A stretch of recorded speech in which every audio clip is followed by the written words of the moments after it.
बांग्लादेश के पूर्व सीएम शेख हसीना ने जल्द बांग्लादेश लौटने का ऐलान कर दिया है। शेख हसीना ने धधकते बांग्लादेश के पीछे किसकी साजिश है, इसका भी खुलासा कर दिया है। हसीना ने अमेरिका पर आरोप लगाते हुए कहा कि अमेरिका को सेंट मार्टिन द्वीप नहीं सौंपने की वजह से उन्हें सत्ता से बेदखल कर दिया गया।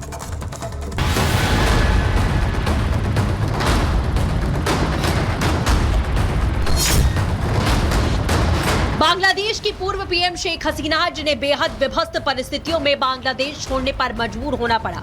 बांग्लादेश में हुए तख्तापलट के बाद भी बांग्लादेश जल रहा है। खास तौर पर प्रदर्शनकारियों के निशाने पर रहे अवामी लीग के 25 से ज्यादा नेताओं को जिंदा आग के हवाले कर दिया गया। इन सब के बीच भारत में मौजूद शेख हसीना ने साफ शब्दों में कह दिया है कि वो जल्द बांग्लादेश वापस लौटने वाली हैं। शेख हसीना ने अपने संदेश में साफ कहा कि मन बेहद दुखी है। बांग्लादेश में हो रही बर्बरता देखकर कैसे आवामी पार्टी के नेताओं को मारा गया, उनके घरों को आग के हवाले कर दिया गया। अपनी वतन वापसी के ऐलान के साथ शेख हसीना ने धधकते बांग्लादेश के पीछे साजिश किसकी है, इसका भी खुलासा कर दिया। हसीना ने अमेरिका पर बड़ा आरोप लगाया। साथ ही हसीना ने आरोप लगाते हुए कहा कि अमेरिका को सेंट मार्टिन द्वीप नहीं सौंपने के कारण उन्हें सत्ता से बेदखल कर दिया गया, जो उसे बांग्लादेश की खाड़ी में अपना प्रभुत्व स्थापित करने में सक्षम बनाता। और यही बात न मानना शेख हसीना को भारी पड़ गया। साथ ही शेख हसीना ने बांग्लादेशी नागरिकों से कट्टरपंथियों के बहकावे में नहीं आने की अपील की। बांग्लादेशी मीडिया को भेजे गए संदेश में शेख हसीना ने यह भी बता दिया कि आखिर उन्होंने इस्तीफा क्यों दिया। शेख हसीना ने कहा, मैंने इस्तीफा दे दिया ताकि मुझे लाशों का ढेर ना देखना पड़े। वो छात्रों की लाशों पर सत्ता में आना चाहते थे, लेकिन मैंने इसकी अनुमति नहीं दी और मैंने इस्तीफा दे दिया। शेख हसीना ने अपने संदेश में कहा कि अगर मैं देश में रहती तो और अधिक जाने जाती, अधिक संसाधनों को नुकसान पहुंचाया जाता। कुल मिलाकर शेख हसीना ने आवाम के हित के लिए देश छोड़ना और गद्दी छोड़ना बेहतर समझा। लेकिन अब शेख हसीना की वापसी के ऐलान से बांग्लादेश में खलबली मच चुकी है। Bureau report, Republic Bharat. इधर बांग्लादेश में हिंदुओं पर हो रहे अत्याचार के खिलाफ जगह जगह विरोध प्रदर्शन हो रहे हैं। एक मिनट में पूरी खबर आप सबको बताते हैं। हिंदुओं और अल्पसंख्यकों पर अत्याचार के खिलाफ बांग्लादेश की सड़कों पर अब जन सैलाब उतर आया है। बांग्लादेश की सेना और सरकार के खिलाफ हिंदुओं ने मोर्चा खोल दिया है। पिछले कई दिनों से बांग्लादेश में हिंदुओं पर जुल्म ढाए जा रहे थे। शेख हसीना के इस्तीफे के बाद से बांग्लादेश में हिंदुओं को टारगेट किया जा रहा था, उनके घरों में आग लगाई जा रही थी।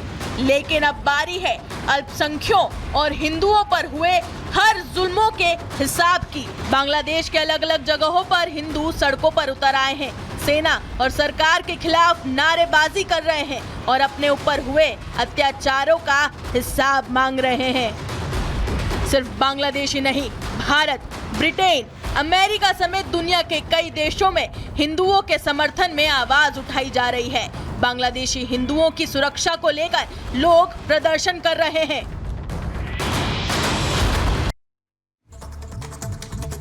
इधर चित्रकूट पहुंचे जितेंद्र नारायण त्यागी ने स्वामी रामभद्राचार्य से मुलाकात की। इस दौरान बांग्लादेश में हिंदुओं पर जो अत्याचार हो रहे हैं उसे लेकर फिल्म का ट्रेलर भी लॉन्च किया गया। रिपोर्ट आप सबको दिखाते हैं। बांग्लादेश और पश्चिम बंगाल में हिंदुओं के साथ हो रहे अत्याचार पर आधारित बनी film the diary of West Bengal movie के ट्रेलर को धर्मनगरी चित्रकूट से जगत गुरु रामभद्राचार्य महाराज ने रिलीज कर दिया है। इस दौरान फिल्म निर्माता जितेंद्र नारायण और फिल्म निर्देशक सनोज मिश्रा समेत कई फिल्मी किरदार मौजूद रहे। ट्रेलर में दिखाए गए हिंदू के साथ अत्याचार को देखकर भावुक हो गए। प्रत्येक हिंदू जागृत हो जाए और हम प्रत्येक हिंदू के प्रत्येक अपमान का उन्हें दंड देंगे और हम 80% हिंदुओं की संख्या करके रहेंगे भारत में।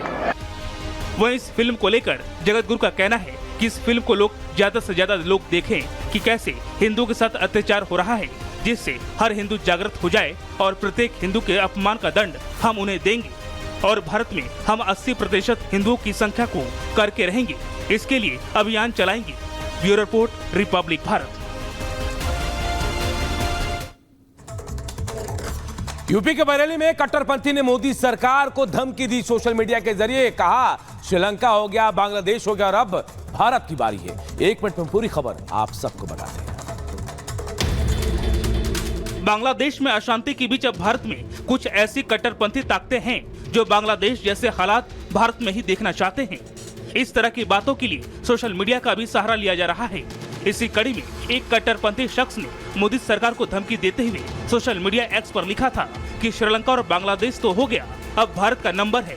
बरेली के रहने वाले इस शख्स के खिलाफ केस दर्ज कर गिरफ्तार कर लिया गया है।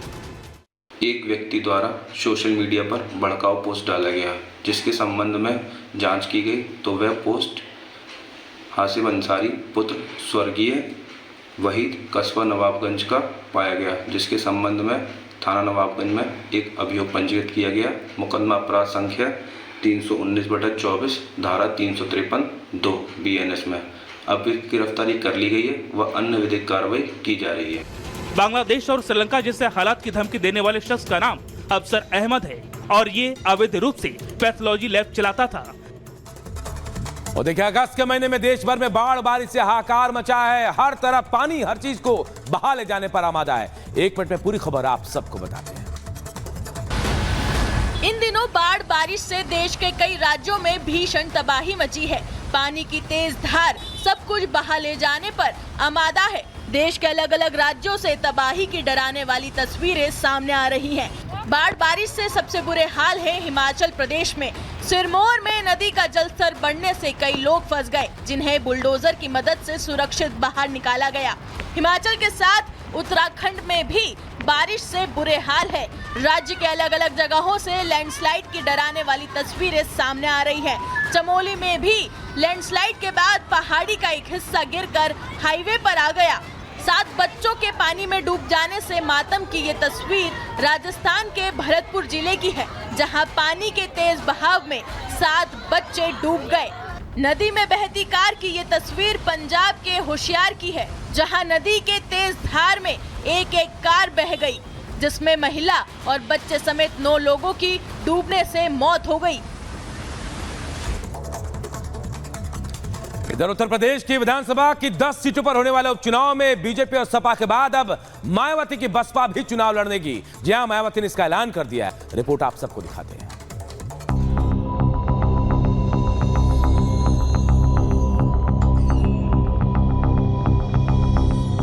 उत्तर प्रदेश में विधानसभा की 10 सीटों पर उपचुनाव होने हैं। इस उपचुनाव में बीजेपी और सपा के बीच कांटे की टक्कर मानी जा रही थी, लेकिन बसपा सुप्रीमो मायावती ने उपचुनाव में उतरने का फैसला ले लिया है। मायावती ने ऐलान कर दिया कि वो सभी 10 सीटों पर अपने प्रत्याशी उतारेंगी। उपचुनाव में मायावती की एंट्री से चुनावी रण रोमांचक बन गया है। पिछड़ों के वोट बैंक पर मायावती की खासी पकड़ है। ऐसे में माना जा रहा है कि मायावती 10 विधानसभा सीटों पर सबसे ज्यादा अखिलेश की पीडीएफ फॉर्मूले पर चोट करने वाली हैं। बसपा सुप्रीमो मायावती ने सभी सीटों पर उम्मीदवार उतारने के साथ ही मजबूती से चुनाव लड़ने की बात कही।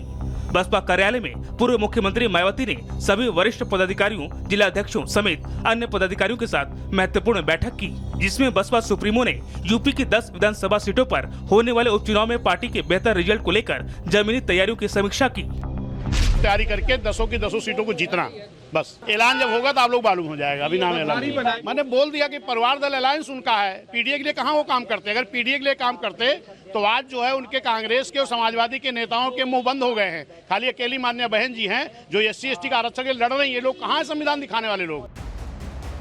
पिछले कुछ सालों में उत्तर प्रदेश में बसपा की राजनीतिक जमीन कमजोर पड़ी है।